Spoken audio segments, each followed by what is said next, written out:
Hola, buenas tardes. Quisiera saber si me escuchan. Mi nombre es Romina Perrones, soy parte del equipo del GIRSUMPA. Si me escuchan, les pido que lo pongan en el chat. Y esa es una primera cuestión que en el marco de esta charla vamos a aclarar, que es de logística y de buen entendimiento, que es tratar de tener todos los micrófonos cerrados y a medida que transcurra la charla, si hay preguntas, si hay intercambios, por el chat manifestamos la intención de hablar para poder anticipar que se va a abrir ese micrófono, ya que todos podemos habilitar la posibilidad de abrir el micrófono. Y si algún micrófono queda abierto, entonces se filtran los ruidos hogareños en el contexto en el que estamos. Hecha esta... Silvia me dice que no me escucha. Me acerco un poco más, quizás. Bueno, darle la bienvenida a todos a este espacio pensado para este día en particular. En principio, hacer mención que el grupo GIRSUMPA es un grupo que está conformado por diferentes miembros de la comunidad universitaria de la Unidad Académica San Julián, docentes, no docentes, participan estudiantes también, pero también conforma parte de este grupo instituciones, personas de la comunidad, organizaciones. Es un grupo que trabaja en relación a cuestiones del ambiente, no solo lo que tiene que ver con manejo de residuos, sino también el cuidado, la promoción, la educación ambiental, y en esto de el manejo de residuos también, o la concientización al respecto, todas las acciones que hacen al cuidado, que van desde de las famosas R, pero que tienen que ver no solo con lo que hacemos una vez hecho, como el reciclado, sino también con muchas veces las acciones que evitan la mayor generación de residuos. Hoy, 22 de abril en particular, la excusa o el momento es el Día Internacional de la Tierra, este día que hace más de 50 años nos invita a hoy poder tomarnos el tiempo para reflexionar respecto de nuestro vínculo con la naturaleza. Justamente en ese marco, digamos, tiene que ver con poder reflexionar respecto de las acciones que tenemos como seres humanos respecto de lo que es la crisis ambiental, que durante mucho tiempo quizás se pensó como problemáticas separadas, uno piensa la contaminación, la deforestación y todo lo que trae aparejado, pero que también hoy lo pensamos como emergentes de modelos de desarrollo, que por lo menos nos tenemos que sentar a reflexionar al respecto, a poder repensarlo, a plantearnos qué es lo que ha venido ocurriendo y cómo queremos seguir. En ese sentido, otra de las acciones que para hoy proponía GIRSUMPA tenía que ver con el cómo te conectás con la tierra.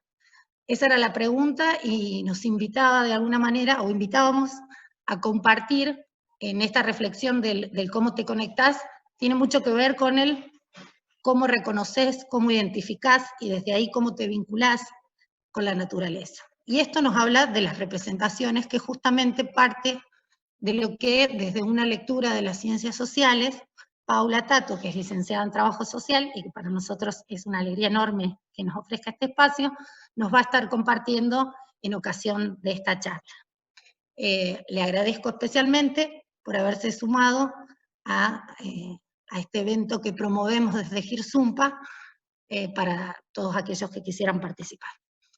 No puedo dejar de mencionar que también nos acompañan en este espacio la licenciada Natalia Com, quien además de ser miembro activa y fundadora de GIRSUMPA, es la decana de la Unidad Académica San Julián, así que en ese doble rol da un respaldo muy importante para nosotros en esta actividad, ya que el programa de ambiente, el programa Proyecto GIRSUMPA, tiene esta posibilidad de ser política institucional dentro de la Unidad Académica San Julián. Y finalmente, para no extenderme y darle lugar a Paula, mencionar que se superpone el horario en el que pensamos la charla con una actividad que está siendo convocada a nivel provincial, que es un bocinazo, un pedido de justicia por el asesinato de Jessica Minaglia. Jessica fue una estudiante de la Unidad Académica San Julián, y fue asesinada hace unos días en su domicilio en Piedrabuena, una víctima más de estas 23 mujeres que han muerto desde que estamos en cuarentena, y si bien no nos podemos sumar con el bocinazo por este compromiso adquirido con anterioridad, sí lo mencionamos por aprovechando a toda la gente que también está conectada y escuchando, porque nos sumamos a ese pedido de justicia por Jessica, por Zulma, por Lisette y por todas las mujeres que han muerto en manos y por decisión de otros. No tengo más que agregar, le doy el espacio a Paula, y también, bueno, hacer mención que hay otros compañeros del grupo Girzumpa, por supuesto, participando, que acompañan y promueven estas actividades. Te paso la palabra, cierro mi micrófono. Bueno, ¿me escuchan? ¿Todos me escuchan bien? Háganme un gesto o algo para saber si se escucha mi voz. ¿Estamos? Bueno, gracias Romy. Yo la verdad que estoy muy agradecida porque me hayan invitado a participar en este día y de este evento. Yo les voy a pedir disculpas porque no tengo mucha experiencia con esto de las charlas mediadas por tecnología, así que por ahí, como ahora que estoy tratando de hacer algo, ahí está. Por ahí me cuelgo un poco con algunos, no soy muy prolija, digamos, en la presentación, pero bueno, voy a intentar, como mencionaba Romina, tratar de desnaturalizar un poco algunas cuestiones que por ahí tenemos incorporadas cuando hablamos o cuando nos referimos a la naturaleza o al medio ambiente. ¿Cuál es la importancia de esto? ¿Por qué considero que es importante?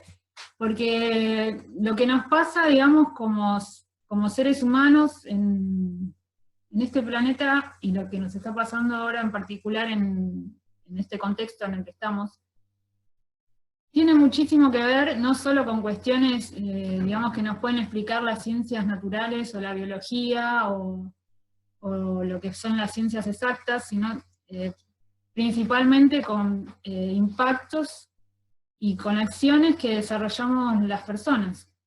Yo preparé una pequeña presentación para que no se cansen de ver una cara hablando, y también para ordenarme yo, les voy a ser sinceros, porque son temas muy complejos y que, bueno, llevan a la necesidad de organizarlos de alguna manera para que sea suficientemente entendible lo que quiero transmitir.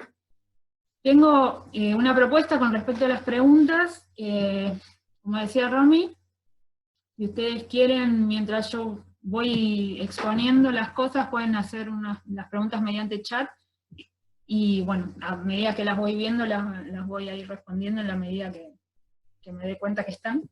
Y si no, lo que podemos hacer al final, la idea es que haya un pequeño espacio de intercambio, con un pequeño ejercicio de reflexión, y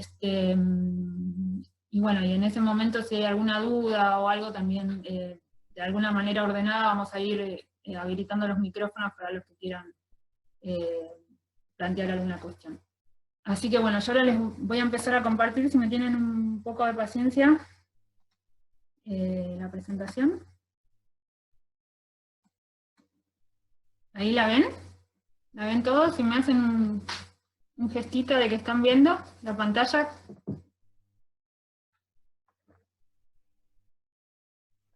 A ver, ¿lo están viendo?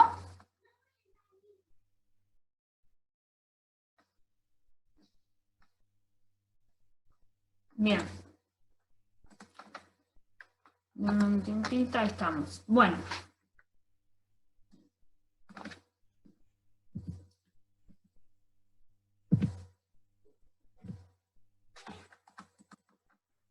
Bueno, lo primero que me parecía importante es un poco explicar el título que le puse a la presentación, que bueno, es lo que venía comentando Romina, es tratar de explicar desde las ciencias sociales un poco el contexto actual que estamos viviendo, pero sin embargo en el título hay hay dos conceptos que me parece importante, que es subrayar, que es el de crisis climática y ecológica, digamos, porque es muy común escuchar hablar de cambio climático o de extinción de especies, pero ¿por qué, digamos, lo pongo en esos términos?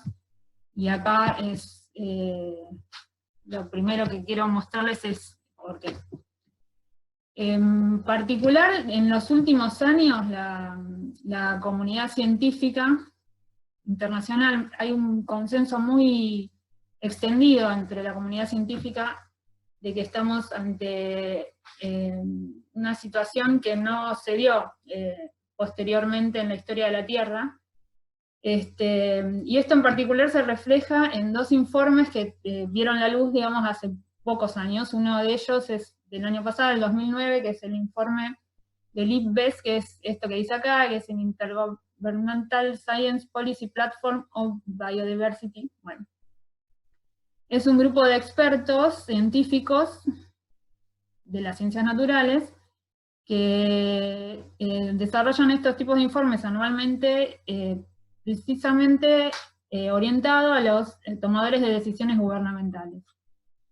En el último informe de 2019, el escenario que plantean es francamente desolador, digamos, ¿no? Porque hablan de que hay más de 1 millón de especies en peligro de extinción y que hay 500.000 especies que no estarían teniendo el hábitat suficiente para desarrollarse y permanecer sobre la Tierra. Esto lo caracterizan como el riesgo de pérdida de biodiversidad más acelerado de la historia, y según lo que ellos manifiestan, estamos como a un paso de la 6ª extinción masiva, con la diferencia que las previas, digamos, se dieron por cuestiones naturales, ¿cierto? Por cambios geológicos, bueno, no tuvimos nada que ver con las anteriores. Bueno, algunos dicen que sí, con los principales, digamos, con los grandes mamíferos de América del Sur, pero bueno, no. Hay que ver si es de todo cierto. También se habla de emergencia climática, por un informe, sobre todo el del 2018, que es del IPCC, que esto es un organismo de la Organización de las Naciones Unidas. Y con esto es importante remarcarlo, digamos, porque es un colegio de científicos que es de lo más conservador dentro de los pronósticos sobre el cambio climático. No es un grupo radicalizado, digamos, de algún grupo de estudio de alguna universidad, no. O sea, son los datos más conservadores, o sea, los menos alarmistas, si se quiere, y más serios con los que disponen los gobiernos del mundo, ¿no? Que eso es la finalidad que tiene este panel. Y lo que ellos manifiestan en ese informe es que hay una necesidad de bajar el límite de calentamiento global de 2 grados que estaba previsto en el Acuerdo de París a 1,5, y en la actualidad las emisiones nos llevan a que estamos hablando de 3 grados en 2050, ¿no? Es el límite temporal que se pone para evitar males mayores. Sitúa la necesidad de llegar a emisiones cero, esto es, digamos, sería un cambio radical de toda la base energética de la sociedad en 2050, y lo que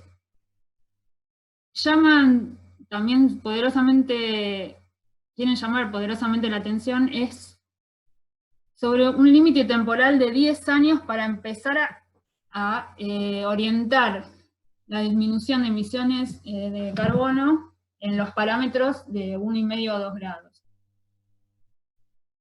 O sea que nos quedan 10 años para acomodarnos a una situación que no es que no va a pasar nada, sino que va a pasar lo menos posible, porque de superarse ese límite de temperaturas, digamos, hay una serie de eventos en cadena que no se pueden detener por más de que más adelante podamos cambiar la matriz energética y que las emisiones no sean tan importantes.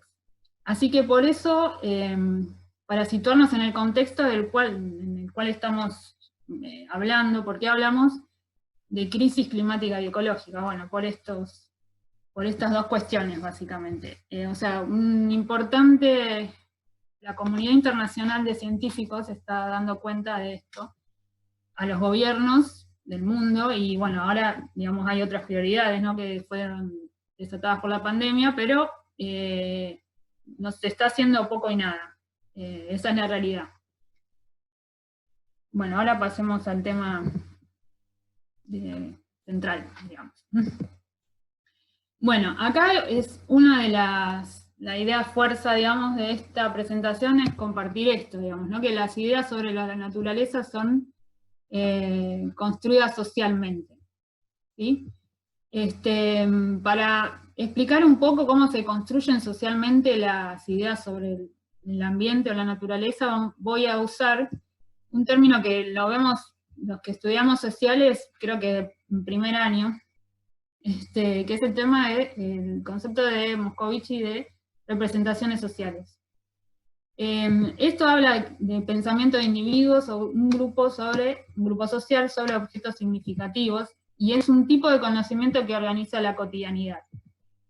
Bueno, las personas, ¿cómo se genera este conocimiento? Se genera a través de las explicaciones que se extraen de los procesos de comunicación del pensamiento social, o sea, no es algo que se genera aisladamente estudiando un tema o por la experiencia personal propia, sino que es lo que el individuo, digamos, absorbe del medio social en el cual está inserto.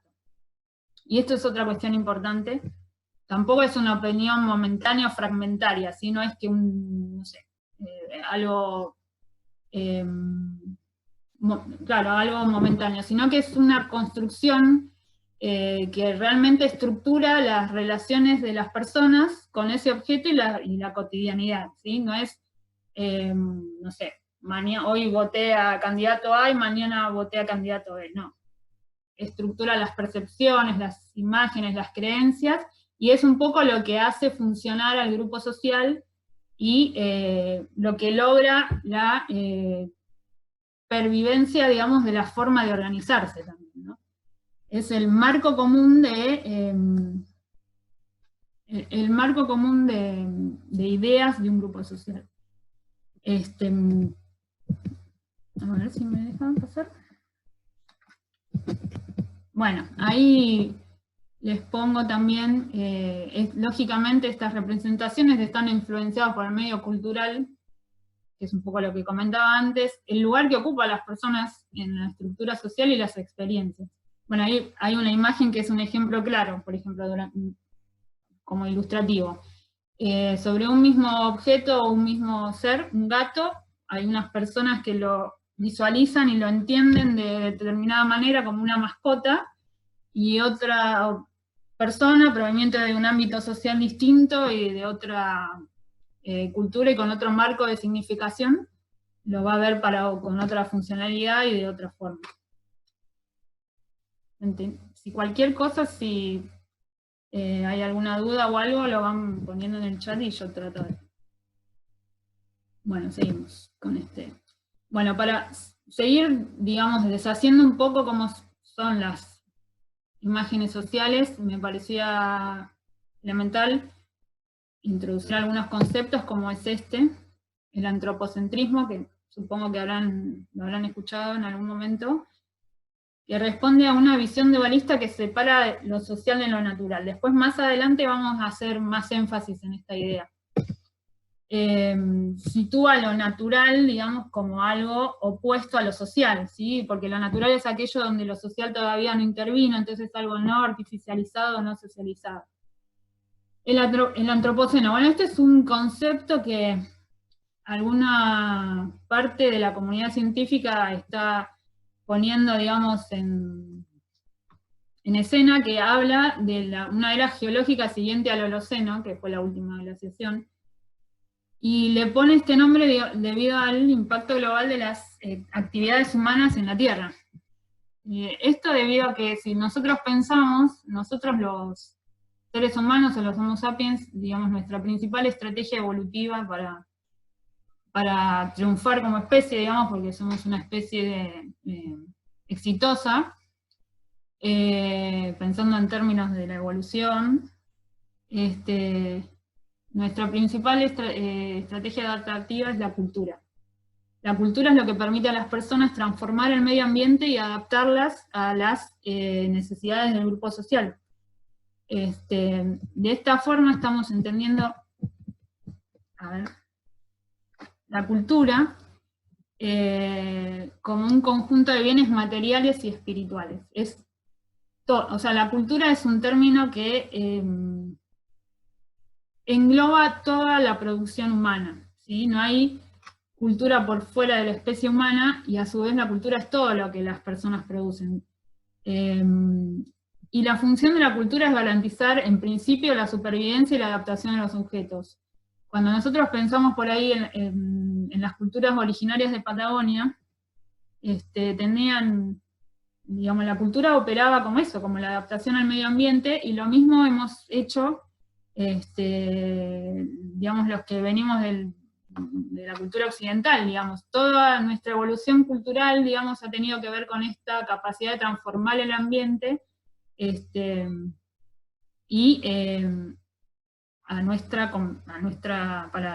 para la supervivencia, y no solo para la supervivencia, sino para la evolución y el desarrollo de nuestra especie. Eso también es lo que hace únicos a los seres humanos.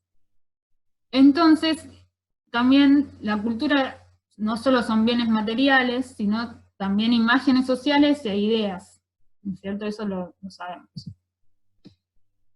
Bueno, y acá empezamos un poco con las ideas que quería transmitirles, que se fueron dando con respecto a la naturaleza. La idea un poco de presentar esto en un semi-orden, digamos, cronológico, si se quiere, es que al final podamos darnos cuenta de que hay elementos de todas estas visiones que todavía están vigentes, digamos, ¿no? Porque los seres humanos no es que somos tábulas rasas donde o sea, existe una representación social en nuestro medio y nosotros la absorbemos y nos quedamos con eso. O sea, también tenemos una historia muy larga, o no tanto quizás, pero tenemos una historia donde se pasó por diferentes concepciones y todas ellas todavía existen y subsisten porque somos producto de esos contextos culturales. Entonces, para empezar, digamos, hablando específicamente de las ideas acerca de la naturaleza, me parece importante hablar de esto que es la concepción organicista medieval. O sea, ¿cómo se pensaba la naturaleza en la Edad Media? Esta concepción, digamos, es producto del pensamiento platónico, aristotélico, tuvo una vigencia de 1500 años aproximadamente, o sea, bastante tiempo de lo que nosotros consideramos historia. Y digamos, se desarrolló lógicamente con las corrientes de filosofía clásica en la antigüedad, pero durante la Edad Media, los monasterios, digamos, y algunas escuelas de órdenes religiosas retomaron esas cuestiones de la filosofía clásica y la adaptaron y las fueron desarrollando en sus casas de estudio, digamos. En la época medieval, el hombre veía a la naturaleza como un reflejo de lo que sucedía, digamos, de lo micro en lo macro. No sé si alguna vez escucharon hablar de esa, hay una frase que dice, como es adentro es afuera, ¿no? Se pensaba que el mundo o el cosmos era como un organismo, donde cada uno de los elementos, digamos, estaba vinculado en alguna función, y además se pensaba también el todo como parte de la creación divina. Y las personas dentro de esa creación eran un elemento que también tenía su función en ese sistema, y un poco durante esta época se dio, sobre todo en los monasterios, el desarrollo muy importante de lo que eran herbarios, estudios de hierbas, y lo que se advierte ahí es que en realidad hay un micrófono abierto.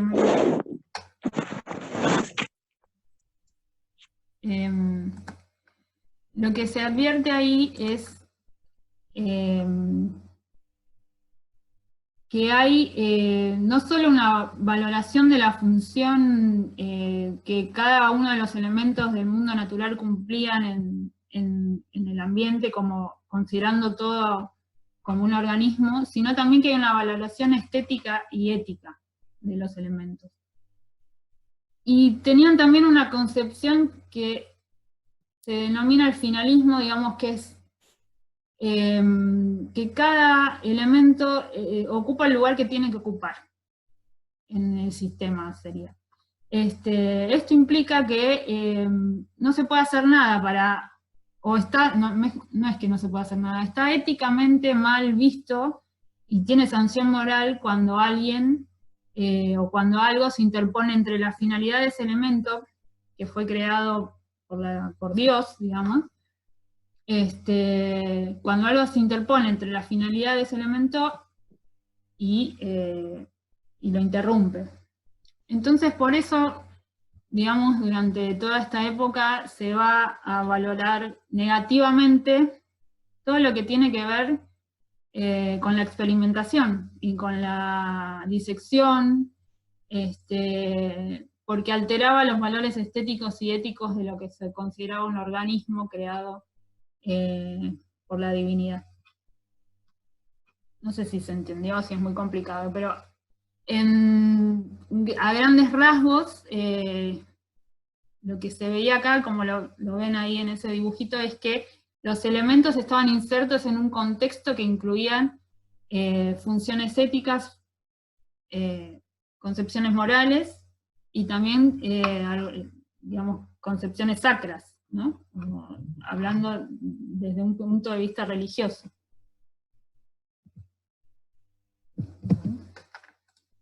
No, estoy para atrás, perdón. Ahí estamos. Bueno, y de ahí, como todos saben, pasamos a otro tipo de concepción, que es la concepción antropocéntrica, que bueno, tiene su origen en el Renacimiento, y esto estamos hablando, ¿no es cierto?, de 1500 aproximadamente, siglo XVI. Acá lo que pasa es que hay se empieza a dualizar, y un poco hablábamos antes de esto, se empieza a dualizar lo que es lo social, de lo natural, lo que es el cuerpo, de lo que es el alma. Antes era digamos, una unidad, acá la empezamos a separar. Y lo que se empieza a ver es digamos, se empiezan a cuestionar los órdenes religiosos, lógicamente, y se empieza a situar al ser humano como la principal obra de la creación y el centro del universo. Entonces, ya un poco cambia, el ser humano no es pensado como un elemento más de una creación divina, sino como el principal protagonista de la historia sobre la Tierra, y de ahí es que se empieza a pensar a la naturaleza precisamente como algo en relación al hombre. ¿Sí? Y ahora lo vemos más adelante. Y acá lo que empieza a pasar es, lógicamente, ustedes saben que después del Renacimiento, toda esta, digamos, escuelas filosóficas, los que van a terminar permitiendo es el surgimiento de la ciencia moderna.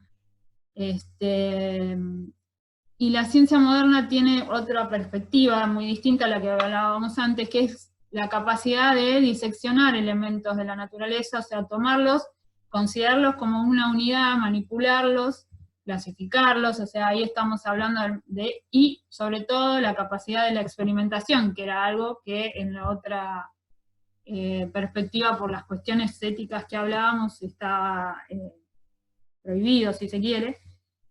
La capacidad de experimentar, de reproducir las condiciones, digamos, ¿no?, de ese experimento, o sea, Lo que está pasando acá es que ya alguien interviene sobre los elementos naturales, y se visualiza la totalidad no ya como un organismo, sino como una máquina, ¿no? Y a su vez cada uno de los elementos, cada planta que se herboriza, cada animal que se disecciona, digamos, se le hace una analogía con el funcionamiento de una máquina. Cada una de sus partes sirven para determinada función, y cada uno a su vez, cada uno de esos elementos van a tener una función dentro del sistema general, ¿no? O dentro del ambiente en general.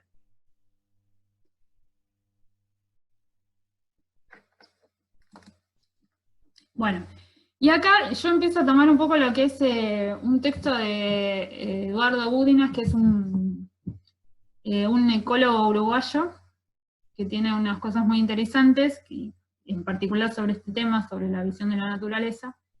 Él hace referencia a que cuando nosotros hablamos sobre las imágenes de la naturaleza, sí o sí desde América Latina estamos influenciados por la visión que tenían los conquistadores españoles. Entonces una de las primeras visiones que aparece, o las primeras construcciones sociales que aparecen sobre nuestra naturaleza, digamos, es la naturaleza como una frontera salvaje. Bueno, esto sale, digamos, de las crónicas y de los informes de los conquistadores y colonizadores europeos. Ellos van a presentar una naturaleza que es incontrolable, que es superabundante, que es salvaje, que es enorme, que se impone por sobre los seres humanos, y que entraña peligros y desconocimientos, digamos, o sea, peligros en términos de fieras o de animales desconocidos, y también de enfermedades. Al ser un mundo nuevo y desconocido, les genera mucha incertidumbre, ¿no es cierto? Porque eran animales nuevos, especies nuevas que no se conocían en Europa, y todo eso supone un temor muy grande cuando en los primeros tiempos de la conquista, que se ve reflejado no solo en las crónicas, eso, sino todos hemos visto esos mapas donde aparecen monstruos marinos en lugares donde no habían sido explorados, o bueno, imágenes como las que está puesta ahí, donde se los dibuja a la fauna americana como con rasgos de monstruos. Lógicamente hay una cuestión también de media imaginaria, ¿no?, detrás de todas estas cuestiones. Pero bueno, la imagen en sí es esa, es una naturaleza inconmensurable, incontrolable, que se impone a las personas, que advierte peligros. Y acá viene una cuestión muy importante: es una naturaleza que los pueblos originarios americanos son incapaces de gobernar, ¿no es cierto? O sea, en la visión de la civilización que traen los conquistadores, los pueblos americanos no son capaces de ennoblecer y de conquistar la naturaleza que habitan, y eso es como una misión que tiene la cultura europea en América. Bueno, esto seguimos siempre el trabajo de Budinas. Una vez que se transcurre, digamos, cierto tiempo de la conquista, ya se empiezan a conocer más las especies y el ambiente, ¿no es cierto? Y ahí es donde surge esto, la naturaleza como canasta de recursos. Esto es una visión utilitarista que también, digamos, empieza a ver, o sea, seguimos con la herencia del Renacimiento, ¿no?, en esto de recursos desvinculados entre sí y valorados en función de la utilidad que las personas le pueden dar a esos recursos, ¿sí? Se realiza, digamos, una clasificación de especies entre útiles, aprovechables, en contra de las que son dañinas o peligrosas. Las útiles, digamos, van a ser sujetas a procesos de explotación, de comercialización, como puede ser miles de ejemplos, no sé, la caña de azúcar, el cacao, el oro de Potosí, o sea, cualquier elemento que que es aprovechable, se explota, y después están los elementos dañinos o los peligrosos que no tienen ningún tipo de valor, entonces se puede hacer con ellos lo que se quiera para sacarlos del medio, digamos, como en cualquier proceso de explotación de recursos. En esta visión también, y lo que se contrapone con la visión que estábamos hablando antes, que era más prevalente en la Edad Media, cuando se ven, digamos, los trabajos de los cientistas naturales del momento, digamos, lo que se ve es esto, que no hay un medio ambiente, no hay un fondo donde están los recursos. ¿Sí? Entonces vamos a encontrar mucho detalle acerca de una especie, de cómo crece, de qué utilidad tiene, de cómo es la madera, por ejemplo, pero ya no forma parte dentro de la concepción de una red más amplia. No hay, o sea, no hay nada más que la utilidad para la humanidad, digamos, no, el interés en la especie o en el elemento natural está solamente centrado en la función que puede tener para la sociedad.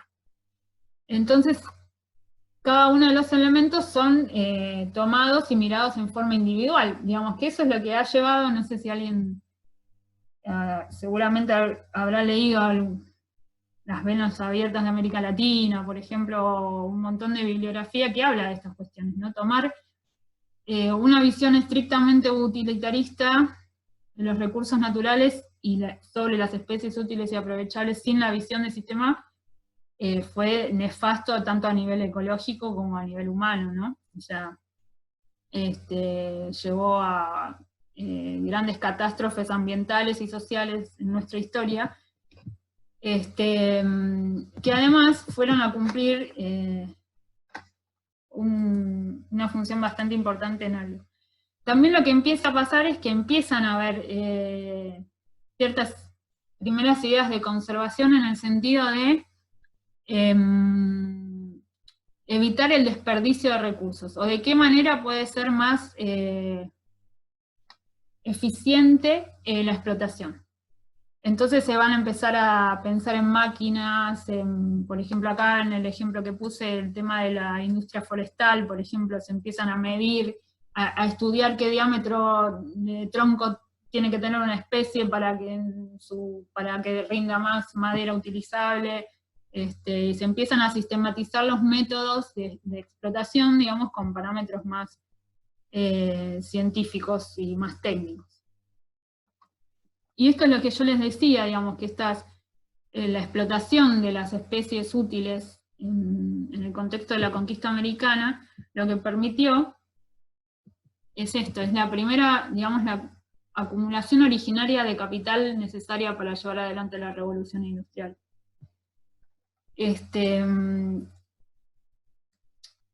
No sé si me ven o me estoy quedando oscura.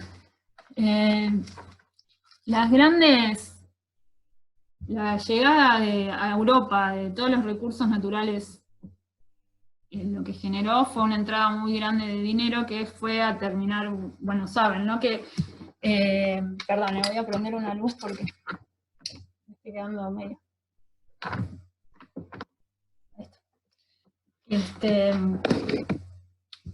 Lo que hizo los recursos que llegaron a Europa de la conquista, lo que permitió, fue el financiamiento, digamos, de las primeras experiencias industriales en Europa y de la revolución industrial. España no fue una potencia industrial porque estaba fuertemente endeudada con Inglaterra, entonces gran parte de lo que se llevaron, digamos, terminó en bancos ingleses, que es el lugar, digamos, donde después empiezan a surgir todas estas innovaciones tecnológicas que dieron por resultado la revolución industrial. ¿Qué implica la revolución industrial? Bueno, ya más o menos todos lo sabemos, pero no está de más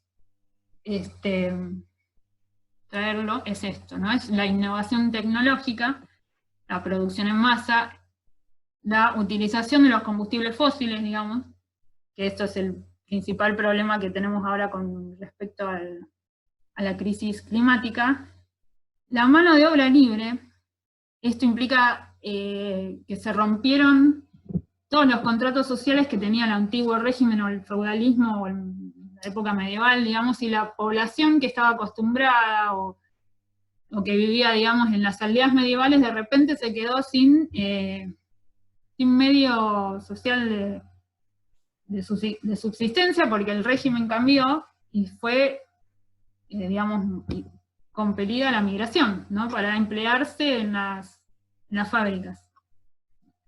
Esto lo que generó fue el crecimiento de grandes centros urbanos. Entre los teóricos de esto, como saben, es la primera etapa del capitalismo, que es el sistema económico en el cual se organiza la economía mundial en la actualidad.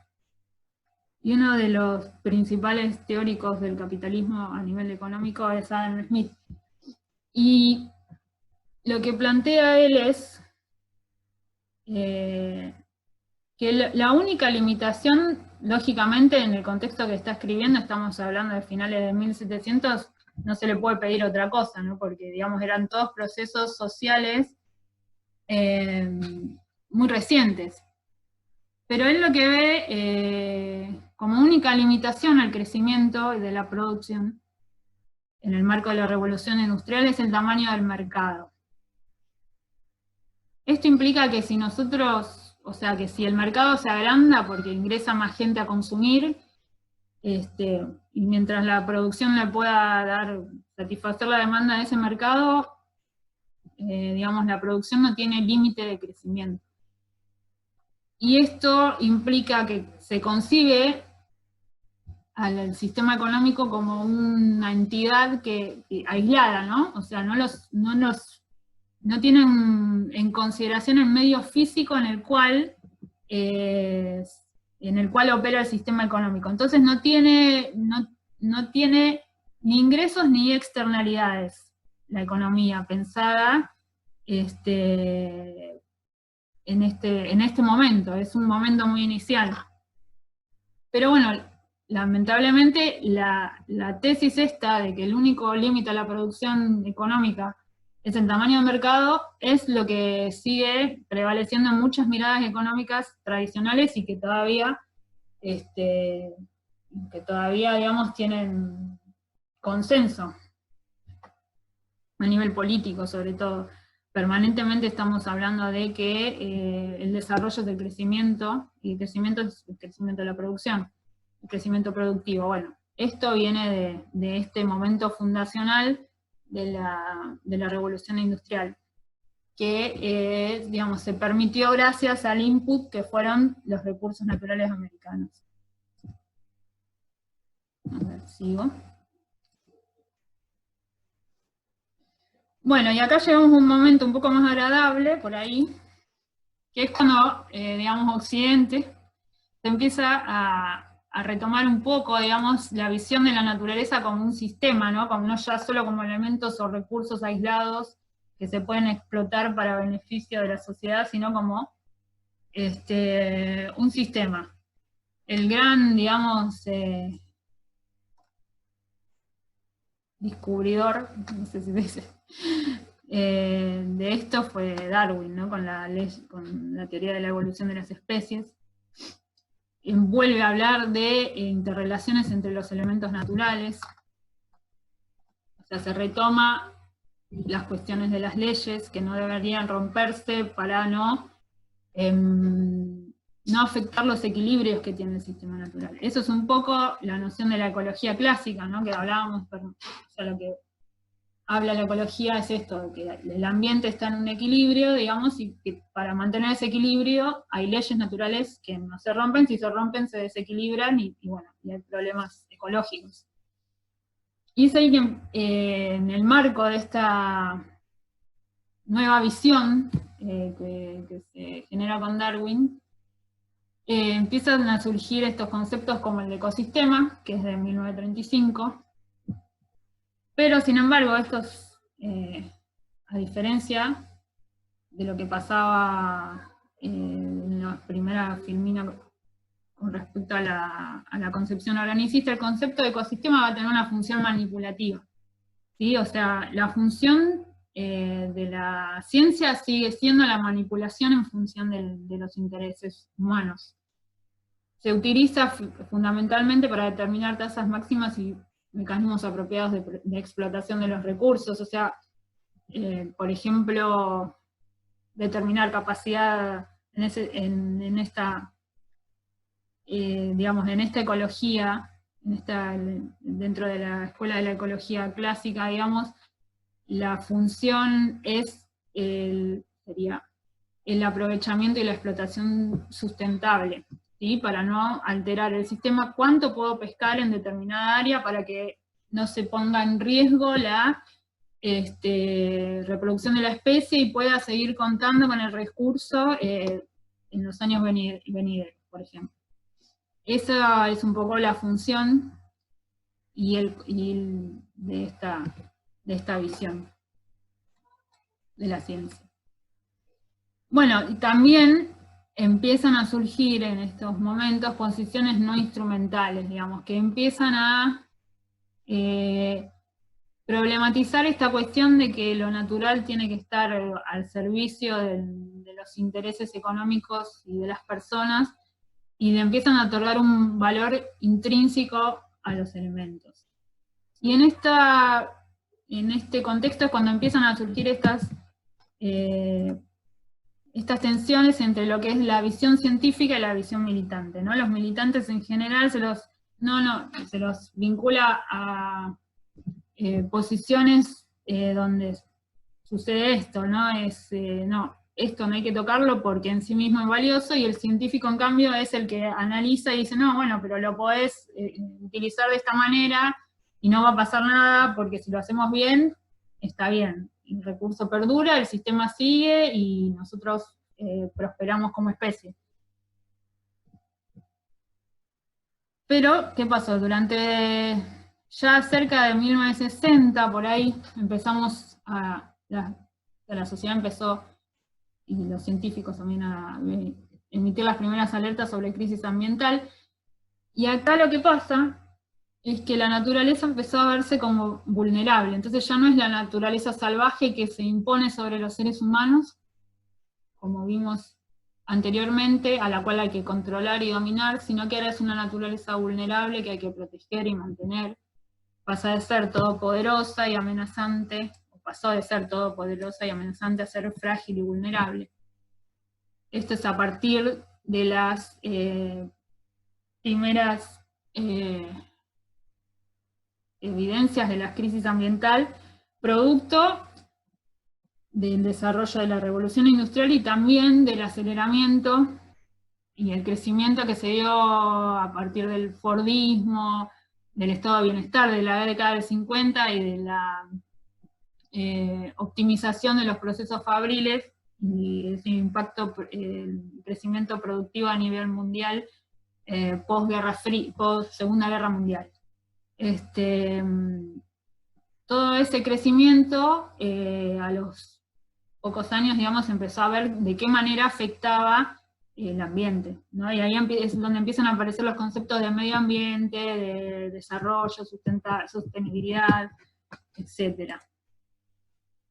Y también lo que se produce es esto, un redescubrimiento un poco romántico, digamos, de la naturaleza salvaje, pero ya no como una cuestión a la cual, como decíamos antes, hay que dominar o hay que ennoblecer, digamos, con la cultura, sino como valor positivo, ¿no? Y empezar a entender o a imaginar esa naturaleza como un espacio idílico y de cooperación y simbiosis entre las especies, y no tanto como algo salvaje y que produce temor, y entonces es como también una idealización de lo que realmente sucede, que sabemos que no es así. Hay de las dos cosas, ¿no? Hay simbiosis y hay competencia. Y bueno, y acá llegamos por ahí a un punto que es muy interesante porque va a intentar romper con la visión antropocentrista sobre la cual estamos hablando desde 1500 hasta hasta estos años, sigue, digamos, siendo la más predominante, pero empieza a surgir otra forma de visualizarse, sobre todo asociado a varios fenómenos sociales que posibilitan que se empiece a hablar de la naturaleza de otra forma, ¿no? De la naturaleza como madre tierra, con derechos y desde una mirada más biocentrista.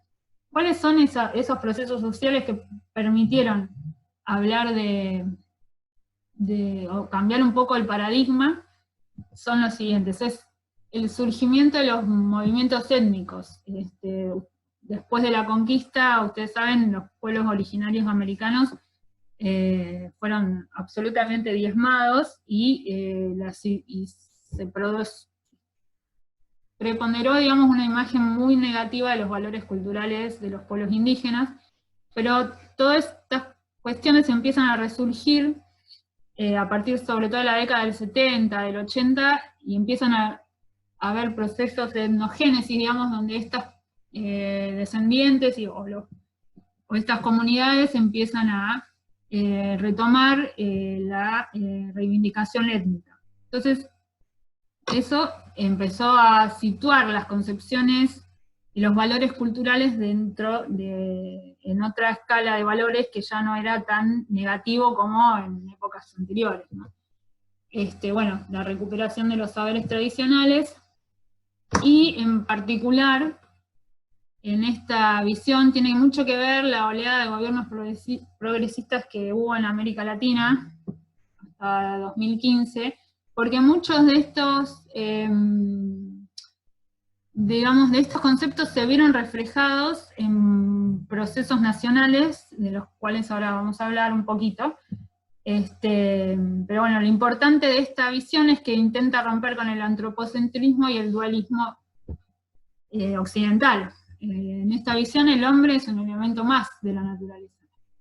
Cualquiera que haya tenido la posibilidad de tener algún tipo de intercambio con algún integrante de una comunidad originaria, se da cuenta de que su percepción de las personas en el medio natural es totalmente distinta a la que nosotros, con la cual nosotros habitualmente interactuamos, ¿no? Bueno, rompe con la hegemonía de saberes y valoraciones occidentales, pero también tiene algunos problemas. En particular, lo que se dio en donde esta visión fue efectivizada a través de políticas, es que hay como una visión idílica y hedonística de la gestión de recursos naturales. Como sabemos que cuando hay que gestionar recursos, no siempre todos los actores, digamos, están, digamos, en la misma lógica biocéntrica, ¿no es cierto? O por ahí, no se visibilizan de manera suficiente los intereses de cada uno de los actores que participan de la gestión de recursos, sino que queda todo encerrado en un discurso que invisibiliza que las personas están insertas en contextos económicos que digamos, que determinan sus intereses y sus maneras de gestionar. Y después también existen también posturas que coquetean con esto de la inferioridad moral de Occidente en relación a la responsabilidad de la crisis climática y ecológica, y que entonces cualquier producto, digamos, de la cultura occidental es fuertemente cuestionada, incluso los conocimientos científicos y técnicos. Y también, digamos, lo que se vio en estas experiencias es que muchas veces estos discursos de la madre tierra, del biocentrismo, de los derechos de la naturaleza, estaban orientados más que nada a discusiones o políticas diplomáticas, o posiciones diplomáticas orientadas a temas globales y no hacia adentro de los países donde se llevaron adelante estas experiencias. Un ejemplo de eso es Bolivia, por ejemplo. O sea, Bolivia tiene una policía de la Pachamama que se dedica a inspeccionar, o bueno, que tiene atributos en todo lo que hace a la gestión ambiental, por ejemplo. El gobierno boliviano fue un fuerte crítico de los procesos extractivistas, un fuerte defensor, digamos, de la visión de la naturaleza y de las personas como parte de ese sistema, pero hacia adentro de Bolivia, sin embargo, las actividades extractivas siguen, y siguen siendo la base de la estructura económica del país. Uno entiende que hay limitaciones y hay una historia de 500 años de una matriz económica extractivista, pero bueno, es como que se ha quedado en el discurso, sobre todo. Lo que es muy interesante de esta concepción es esto, y que es por ahí lo más avanzado que hay, y el mayor resultado que ha tenido esta visión, es la Constitución Nacional de Ecuador, que fue reformada en 2008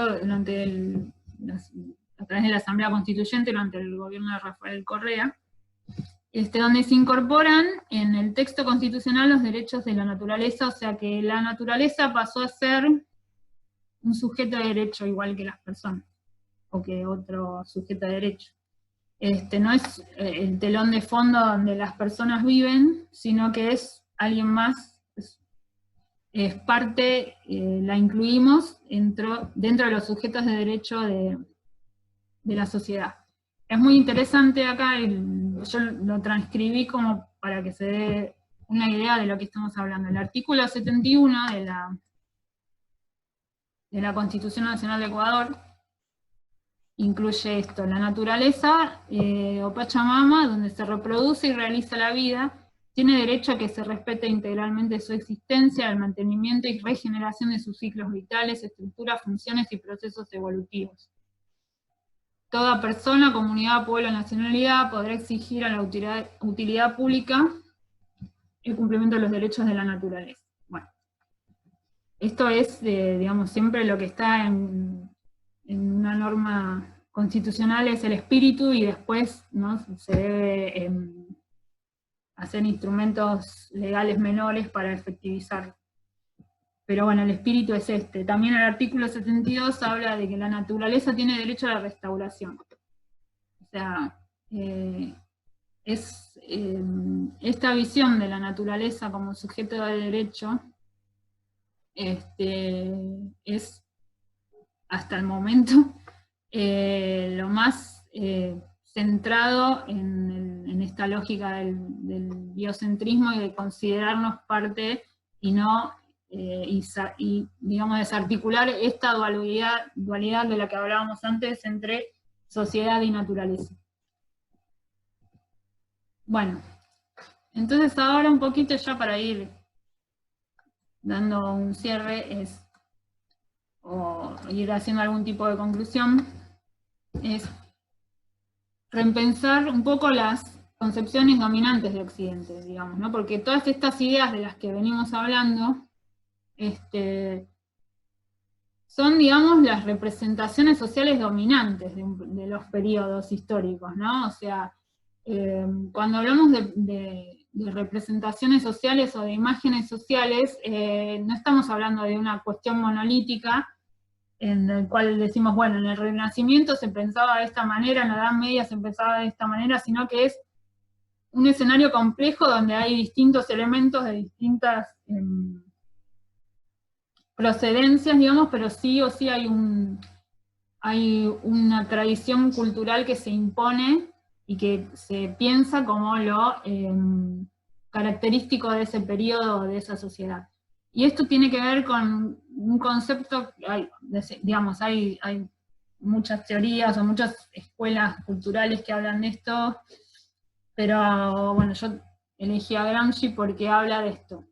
Precisamente me parece que es el más certero para hablar de la hegemonía cultural. O sea, cuando nosotros estamos hablando de una hegemonía de cierta forma de leer un objeto o de leer el mundo, estamos hablando de una visión que desarrolla una clase dominante.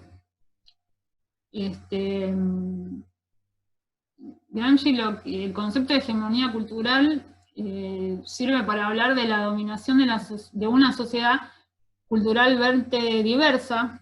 Todas las sociedades de las que estuvimos hablando fueron diversas, o sea, no fueron una sociedad monolítica donde eran todos exactamente iguales, en la misma, digamos, en el mismo rango en la misma posición social. Eran estructuras sociales verticales y con distintas tradiciones culturales y intercambios, ¿no? Entonces, la hegemonía cultural lo que hace es, el concepto de hegemonía cultural habla de la dominación de la sociedad, de una sociedad culturalmente diversa por la clase dominante, cuya cosmovisión, creencias, moral, explicaciones, percepciones, instituciones, valores y costumbres se convierte en la norma cultural aceptada y es como la visión válida y universal.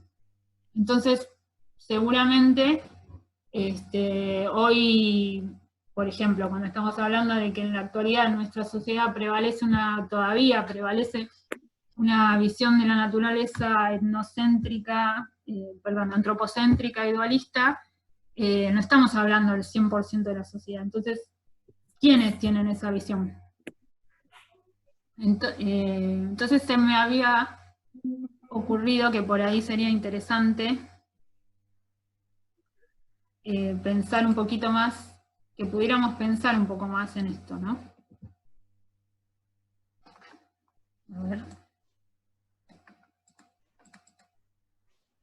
Entonces se me ocurrió esta consigna.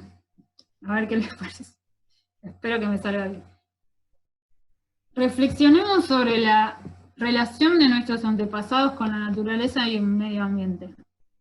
5 generaciones atrás. O sea, cada uno de ustedes piense qué vínculo tenía sus antepasados de 5 generaciones para atrás con la naturaleza o el medio ambiente.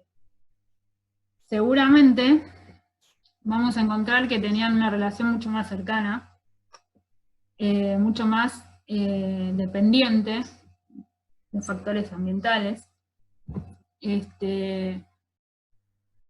que por ahí algunas cuestiones de las que estuvimos hablando les fueran totalmente desconocidas. O sea,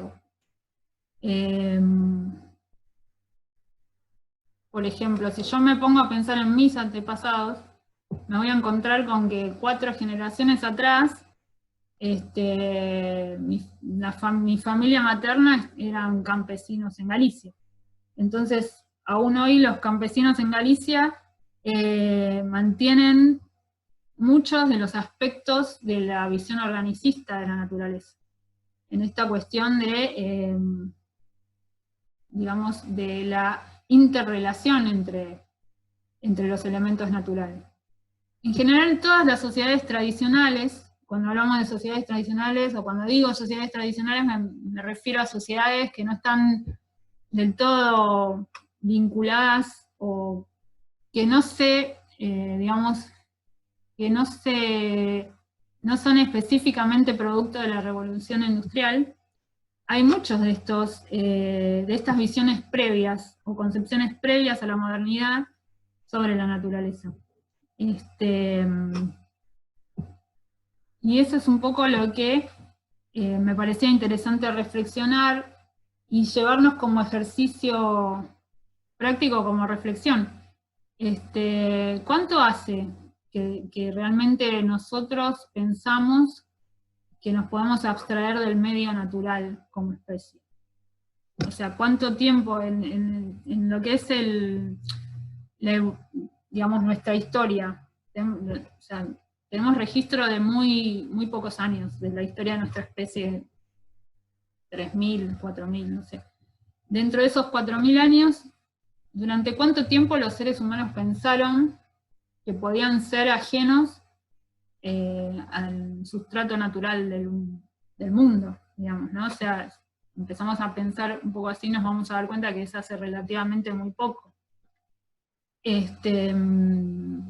Por eso yo pongo digamos, como periodo donde se da este corte en la revolución industrial, precisamente porque es ahí donde muchas personas son expulsadas del medio rural y el modo de vida urbano y la satisfacción de necesidades a través del mercado se instala como como cotidianidad, digamos, en el sistema capitalista, o como modo de vida típico del sistema capitalista. Entonces, para ir terminando, un poco la reflexión era esta, ¿no? Que la concepción etnocéntrica y balista es fruto de la hegemonía cultural de las clases dominantes, que llevaron al afianzamiento del sistema capitalista, el cual, como vimos, se basa en el precepto del crecimiento indefinido, cuyo único límite es el mercado, sin otro. No tiene en cuenta las cuestiones de límites ambientales y físicos del planeta. En el contexto de surgimiento de estas representaciones sociales de los sectores subalternos, todavía mantenían elementos de la concepción antigua, organicista, medieval, donde se veía como un parte de un todo, porque digamos la hegemonía cultural no es una cuestión que sucede de un día al otro, ¿no? Son sistemas culturales que se empiezan a cambiar o a incorporar ideas nuevas. Por eso hoy en día todavía encontramos muchos atisbos de estos pensamientos en sociedades tradicionales europeas. Y en la actualidad, en contextos actuales, las principales representaciones sobre la naturaleza que rompen con el antropocentrismo y el dualismo occidental vienen de sectores subalternos de sociedades latinoamericanas, que son las naciones originarias, y se expanden a otros sectores subalternos de otras identidades culturales. Porque es muy raro que nosotros encontremos una visión no antropocéntrica en las clases dominantes capitalistas, digamos. Entonces, un poco la conclusión es esto. Nos sirve pensar las representaciones sociales de la naturaleza propias, cuestionarlas, identificar cuál es el origen, por qué pensamos de esa manera, porque estas cuestiones, como bien decíamos al principio, tienen impactos en la vida cotidiana. O sea, cuando yo agarro y tiro mi basura en cualquier lado, por ejemplo, yo me considero como algo que no tengo que ver con ese lugar que estoy impactando, ¿sí?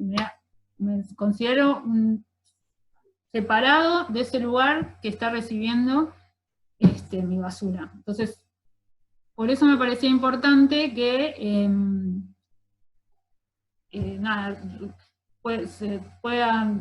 poderles compartir algunos de estos elementos para que empecemos a repensar el sistema en el cual estamos insertos, por qué está pasando lo que está pasando a nivel mundial, y cuáles son nuestros propios sistemas de valores y de dónde vienen.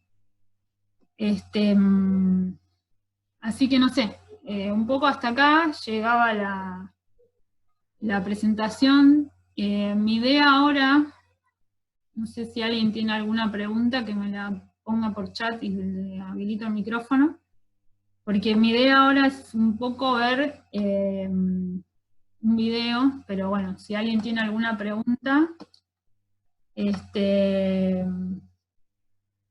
lo hacemos ahora, así yo ya les comparto la última parte. ¿No? Bueno, entonces voy a buscar.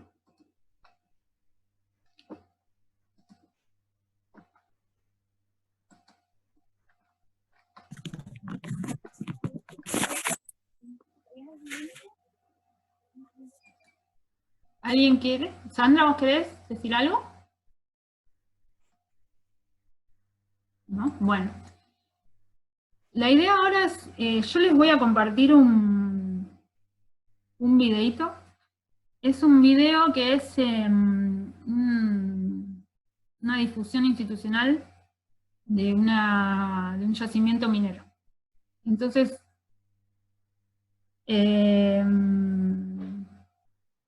la idea es un poco que lo podamos compartir y después ya, si quieren, abrimos los micrófonos y hacemos algún intercambio.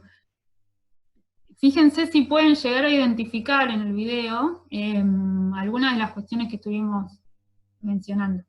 Esa sería un poco la idea o la consigna. A ver, ya me tienen un poquito de paciencia.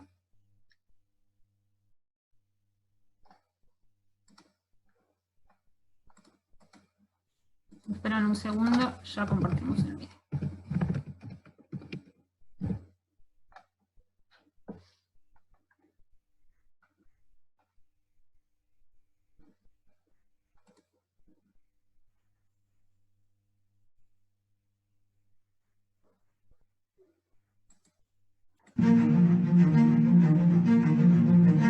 Somos muchos.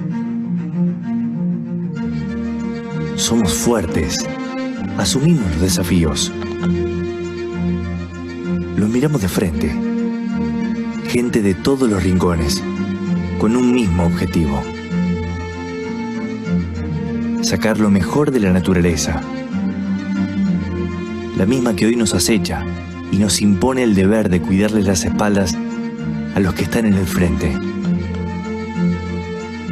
Muchas cosas cambiaron durante este tiempo, pero lo que sigue intacto es nuestro compromiso con la salud, con el medio ambiente y sobre todo, las ganas de seguir trabajando para Santa Cruz y para Argentina.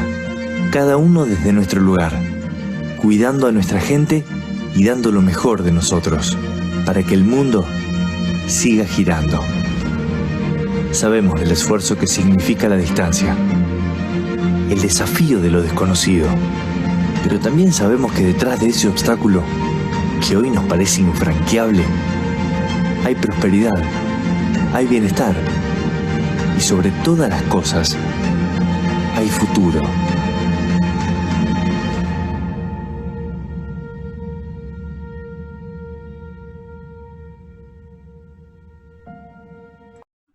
Ahora sí. ¿No se escuchó? Bueno, ¿se escuchó? Bueno, no sé si han podido identificar alguna de las cuestiones que vinimos hablando. Si alguien quiere decir algo.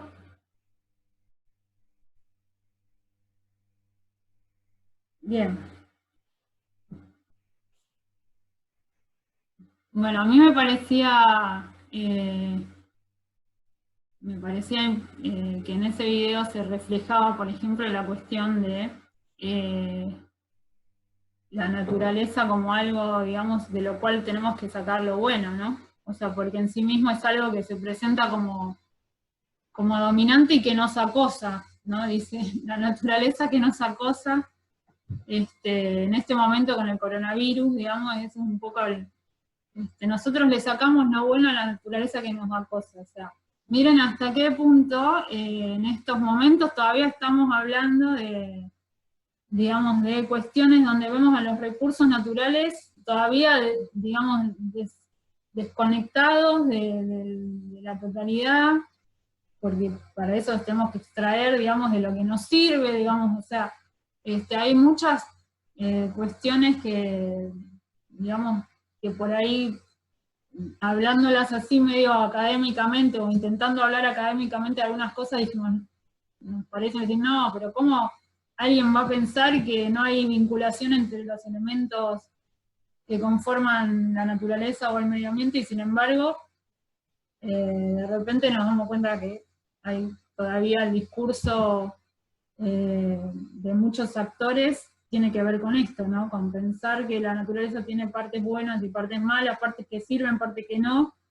y que somos víctimas o que estamos acosados por el medio ambiente en este momento. Y que el mundo gira solamente cuando se produce, y cuando volvemos a poner a la naturaleza en su lugar, digamos, una cuestión así. Un poco hasta acá es lo que yo tenía para compartirles, espero que no se hayan aburrido demasiado. Sí, perdón, alguien quiere hablar acá. Ahí te doy la palabra.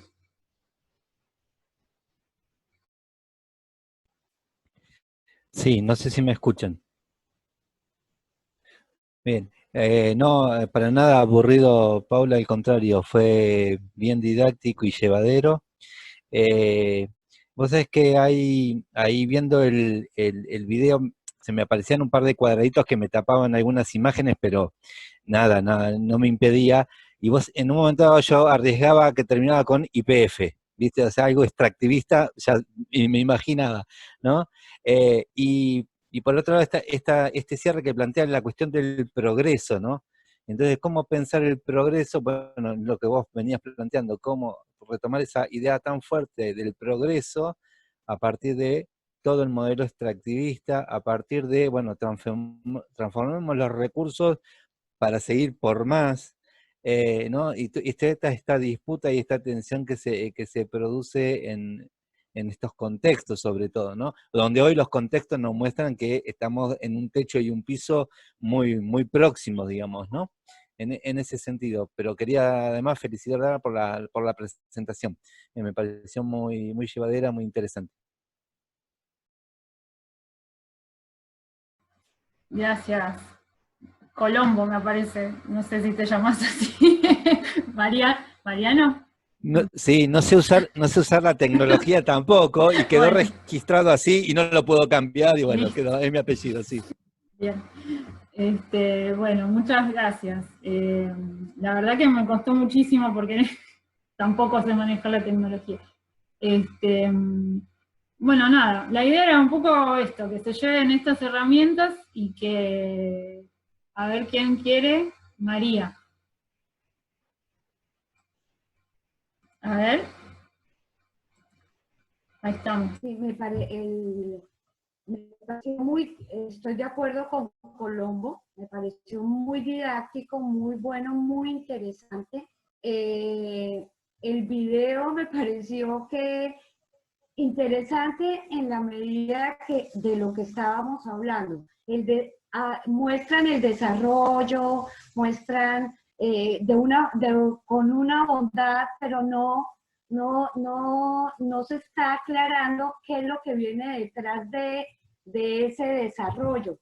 El extractivismo, lo que decía Colombo, todas las quemas, todo el problema de los ríos, el problema de las poblaciones indígenas, nada de eso. Entonces, lo que nos están vendiendo es una idea de lo que es el desarrollo, de lo que es el progreso. Entonces, es muy interesante poder hacer ese análisis como más de fondo, porque de todas maneras, ese concepto de desarrollo es muy cuestionado.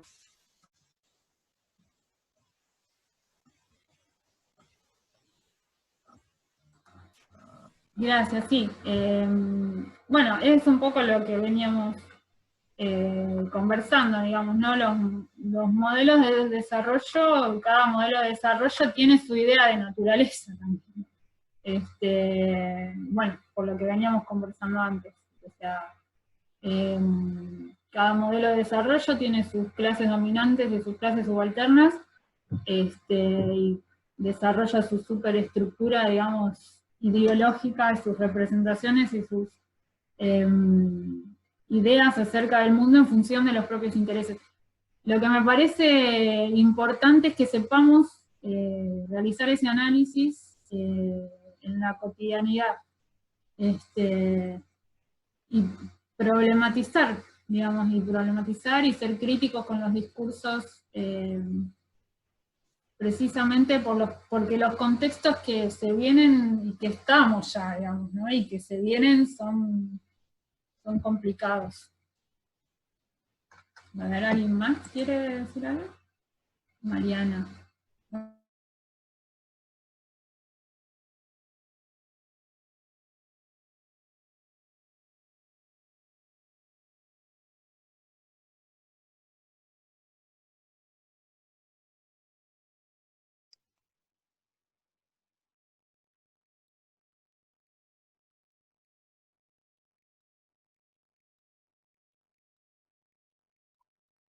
Ahí estoy. Bueno, felicitarte, Paula. No pude ingresar antes, estaba justo con estudiantes. Lo que llegué a escuchar me pareció re interesante el término de las representaciones sociales y esto del discurso hegemónico. Ver esto del modelo extractivista como equipara también una segregación territorial, y que también puede profundizar en conductas racistas, ¿no? También esto de fragmentar la injusticia y provocar impacto ambiental, como el tema de los basurales, de otro tipo de de consecuencias, que tal vez no las tenemos presentes en el día a día, pero también ver esto como el progreso se ve en la cuestión discursiva sobre una zona de sacrificio, que en verdad los impactos son a futuro, y no están en tela de juicio en este momento por una lógica también de redistribución neoliberal, en donde se priorizan otros aspectos. Solamente quería agregar esta parte, digamos, de la zona de sacrificio en cuanto al territorio, que creo que también suma a lo que aportaron los compañeros. Y te felicito.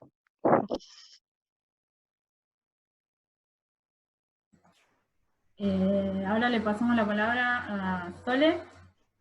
Sí, digamos que para aportar un poco a lo que comentaba Mariana, es un poco lo que mencionaba antes cuando hablábamos del capitalismo, digamos. O sea, se piensa la economía como un sistema cerrado que no tiene ni insumos, digamos, ni externalidades negativas, o sea, no tiene entrada ni salida. O sea, no se piensa el costo ambiental, porque no está estipulado, digamos, o sea, no hay una monetarización o no hay input y no hay output, digamos, o sea, no se piensa ni los ingresos ni los egresos del sistema económico, no está contemplado. A ver, Sole, ahí, ahí está Sole, ¿ven? Espera que te habilito. Ahí está, ahí. Hola. Sí, te escuchamos. Bueno, Paula, muchas gracias por el recorrido, por la historia de estas concepciones de la naturaleza. Me refrescaste muchos conceptos que me ayudaron a volver a pensar algunos temas, y me quedé con tu última idea, ¿no? Esto de pensarnos en lo cotidiano hoy, en cómo tenemos nuestra relación con estos conceptos, ¿no? Con la naturaleza, en las 5 generaciones, y bueno, lo que está pasando hoy también, y el tema de la hegemonía cultural. Y yo me quedé un poco pensando en todos estos colectivos emergentes, de esta última, por esto de los subalternos, ¿no? Que hacen como una contraposición con esta hegemonía cultural. Estos colectivos emergentes son muy diversos. Vos nombraste los indígenas, pero yo podría nombrar, pienso en esta chica Greta, que es tan joven, y el movimiento de jóvenes en el mundo discutiendo el orden mundial con el tema de la naturaleza.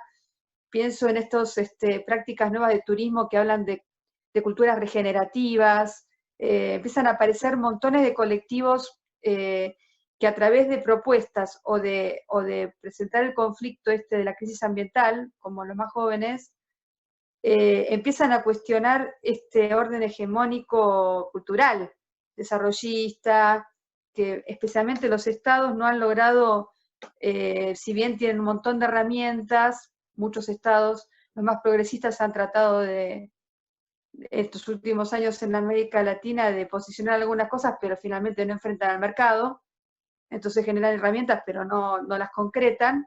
Son los colectivos que están discutiendo el orden hegemónico cultural, con propuestas absolutamente diversas.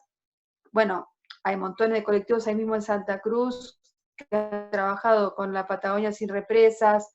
Bueno, no sé, hay donde veas los salmoneras, como hay un montón de estos movimientos que yo los veo como unas culturas emergentes, que hacen a un futuro emergente, como me da ganas de pensar que esos movimientos que están muy desestructurados, que no conforman colectivos con idearios que se han ya discutido todavía, sino que son como fragmentos, bueno, van constituyendo una nueva esperanza de un nuevo pensamiento cultural emergente que le haga un poco de por lo menos de contrapeso a esta hegemonía cultural. Eso quería como compartir. Bueno, gracias por invitarme y por haber hecho esta charla en el Día de la Tierra.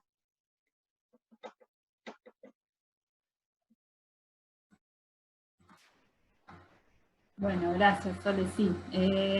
Sí, esos, digamos, movimientos, precisamente antes de que nos tomara por asalto el coronavirus, digamos, era uno de los grandes temas mundiales, ¿no? El activismo medioambiental que no en vano, también hay que considerar, surge de la misma cuna del capitalismo, digamos, ¿no? Los movimientos ambientalistas, digamos, como Greta, Extinction Rebellion y todos esos, surgen en la propia cuna del capitalismo. ¿Por qué? Precisamente porque intentan romper con la hegemonía cultural de la clase dominante, ¿no? Y porque, como mencionaba antes, las personas y las sociedades no somos una tabula rasa, sino que tenemos un inconsciente colectivo, y a eso apunto yo con el tema de pensarnos 5 generaciones atrás. Nosotros tenemos como 1500 años de pensar de otra manera, mínimo, o sea, más. O sea, en realidad tenemos 500 años pensando mal. Como especie, tenemos mucha más historia que eso, y un poco romper con la hegemonía es eso, ¿no? Es reencontrarnos en nuestro lugar en la Tierra. Yo creo que eso sería un poco la idea de esto, ¿no? Repensarnos como sujetos, como parte de una sociedad y como especie. Un poco. Eso sería el mensaje. Así que bueno, no sé si alguien quiere decir algo más. Bueno, les agradezco a todos por acompañarme, por la paciencia con la exposición. Y bueno, muchas gracias. No sé, Romy, si querés hacer algún cierre.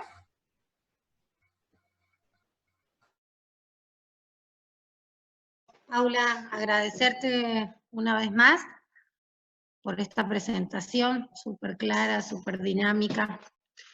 A todos nos deja pensando, y era la idea, en este Día de la Tierra, repasar un poco las propias creencias y las propias prácticas.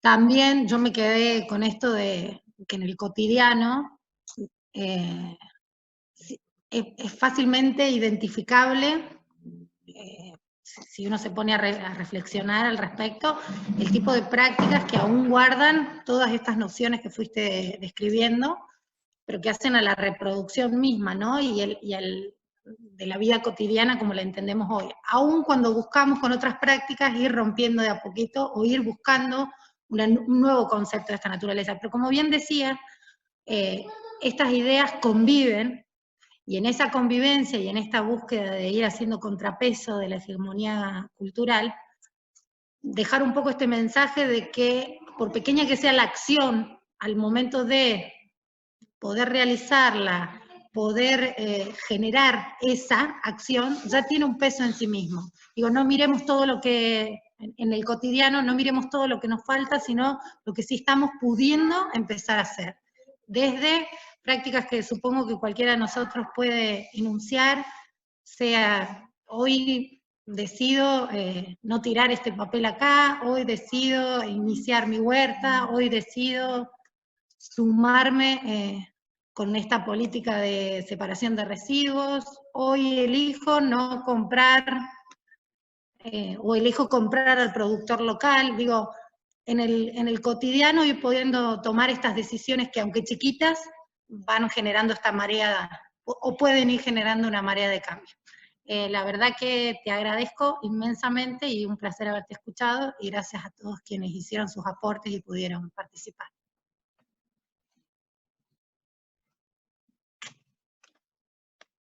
Nada.